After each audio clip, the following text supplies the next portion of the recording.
نبی پاک صلی اللہ تعالیٰ علیہ وآلہ وسلم نے نا کچھ بچا کے نہیں رکھا، بچاتے نہیں تھے حضور۔ یہ حکم امت کو نہیں دیا کہ تم سارا کچھ اللہ کے راستے میں خیرات کرو۔ امت سے کہا کہ 40واں حصہ 2.5% زکوٰۃ، وہ بھی ہر روز نہیں، سال کے بعد، اور کچھ صدقات وہ بھی نفلی، ترغیب دلائی، فرض نہیں کیے۔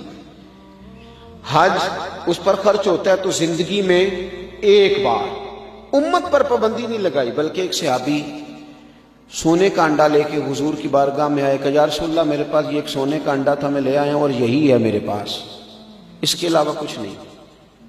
ایک طرف سے لے کے آئے تو حضور نے رخ اس طرف کر لیا، ادھر سے آئے تو حضور نے ادھر کر لیا۔ وہ کئی جانب سے آئے اور لا کے انہوں نے حضور کی بارگاہ میں وہ انڈا پیش کیا سونے کا، اور ساتھ یہ بھی کہہ رہے تھے حضور میرے پاس یہی ہے اور کچھ بھی نہیں۔ تو نبی کریم علیہ السلام نے فرمایا اس طرح نہ اللہ کے راستے میں خیرات کرو کہ پھر تم کسی کی امداد کے منتظر ہو جاؤ، پھر تم خود سوال کرتے پھرو، اس طرح نہ کرو۔ امت کو جو ترغیب دی وہ یہ دی کہ تم 40واں حصہ دو، اس طرح نہ خرچ کرو کہ تمہارے بچے کسی کے دستے نگر ہو جائیں، لیکن خود رسول پاک صلی اللہ تعالی علیہ وآلہ وسلم کا یہ انداز تھا۔ سیدنا بلال حبشی رضی اللہ تعالیٰ عنہ فرماتے ہیں کہ میں نے تو یہ انداز دیکھا کہ ظاہراً موجود نہیں ہوتا تھا نا، تو حضور قرضہ اٹھا کے، میں کیا کروں، ہم لوگوں نے نا اندر پیسے رکھ کے اپنوں کو ضرورتوں کے لیے تڑپنے کے لیے چھوڑ دیا ہے، تجوریوں میں مال بھر دیا ہے، اور ہمارے اپنے ہیں جو تڑپ رہے ہیں، جو پریشان ہیں۔ ہم ہیلے بہانے کر کے طرح طرح کی چیزیں خود اپنے ذہن میں سما کے ہم نے اپنوں سے چیزوں کو روک لیا ہے۔ بڑی چیزیں ایسی ہیں جو ہمارے پاس پڑی ہوئی ہیں، لیکن ہم ان کا اظہار تک کرنا پسند نہیں کرتے، تحدیث نعمت کے طور پر تذکرہ کرنا۔ اگر قرضے چڑھ جائیں، کاروبار نہ چلے تو دنیا کو بتاتے ہیں، اور اگر بہت زیادہ اللہ تعالیٰ نے نواز دیا ہے اور ہماری ضروریات سے بہت بڑھ کے رب کریم نے ہمیں دیا ہے، اس کا تذکرہ کرنا ہم پسند ہی نہیں کرتے۔ سنن ابو داؤد شریف میں روایت موجود ہے، حضرت سیدنا بلال حبشی رضی اللہ تعالیٰ عنہ فرماتے ہیں کہ میں قرضہ لے کے آتا تھا، کسی مسلمان کو کپڑے کی ضرورت ہوتی تو میں وہ کپڑا اسے پہناتا، حضور کی طرف سے نبی پاک کے نام پہ قرضہ اٹھا کے، کھانے کی ضرورت ہوتی تو کھانا کھلاتا۔ کہتے ہیں کہ یہودی مجھے ایک دن ملا تو کہنے لگا بلال لوگوں سے جو قرض لیتے ہو تو میرے پاس پیسے پڑے رہتے ہیں، مجھ سے لے لیا کرو۔ کہتے ہیں میں اس سے ایک مقررہ وعدے کے مطابق قرض لینے لگا اور حضور کے مہمانوں پر خرچ کرنے لگا۔ پھر ایک دن وہ کچھ تاجروں کے ساتھ میرے پاس آیا اور کہنے لگا کہ تمہیں پتہ ہے نا تھوڑے دن رہ گئے ہیں وعدہ پورا کرنے میں، اگر تم نے قرض واپس نہ کیا تو میں تمہیں پھر سے لے جاؤں گا، غلام بناؤں گا اور بکریاں چرانے پہ لگا دوں گا۔ سیاستہ میں حدیث موجود ہے۔ فرماتے ہیں میں اپنے لیے تو لیتا ہی نہیں تھا، یہ تو میں نبی پاک صلی اللہ علیہ وسلم کے مہمانوں کے لیے لیتا تھا، حضور کے غلاموں پر خرچ کرتا تھا، نبی پاک کے نام پہ لیتا، حضور کی طرف سے ہی خرچ کرتا، قرضے چڑھ گئے۔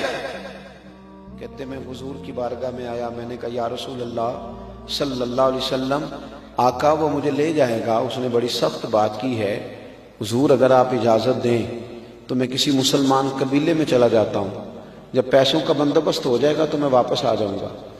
کہتے میں اپنے حجرے کی طرف، گھر کی طرف لوٹا، اپنی تلوار، اپنا سامان، ساری چیزیں میں نے ایک جگہ باندھ لی، خیال تھا کہ صبح صبح نکل جاؤں گا اور جب اہتمام ہوگا تو آ جاؤں گا۔ کہتے میں اٹھنے کو تیار ہی تھا کہ ایک شخص دوڑا ہوا آیا، کہنے لگے بلال جلدی آؤ، نبی کریم نے بلایا ہے۔ تے جے محبوب بلاوے ایک دم پھر اسی سر نو پیر بنائیے، او سر منگے تے سر دے دئیے تے کدے بھی دیر نہ لائیے۔ فرماتے ہیں کہ میں حضور کی بارگاہ میں گیا تو 4 اونٹ مال کے لدے ہوئے کھڑے تھے۔ حضور فرمانے لگے بلال مبارک ہو، رب نے تیرے لیے بندوبست کرا دیا، اس کو لے جا اور مال کو بیچ کے نہ قرضے اتار دے۔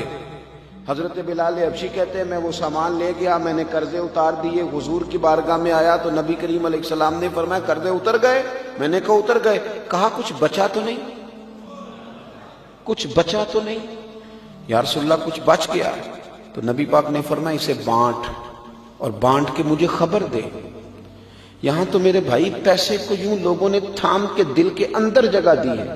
میں کہتا ہوں کہ اپنے تڑپ رہے ہیں، اپنے قریبی، لیکن یہ کہہ رہا ہو حالات بڑے خراب ہیں، اسے پتہ ہے کہ میں نے بڑا کچھ سنبھالا ہوا ہے، اور اپنے قریبی لوگوں کو ضرورت ہے، وہ دلدل میں گر رہے ہیں، یہ ہاتھ نہیں پکڑ رہا، قرض خواہ آ کے انہیں تکلیف دے رہے ہیں، اور یہ آگے بڑھ کے تھوڑی سی امداد کرنے کو تیار نہیں ہوتا۔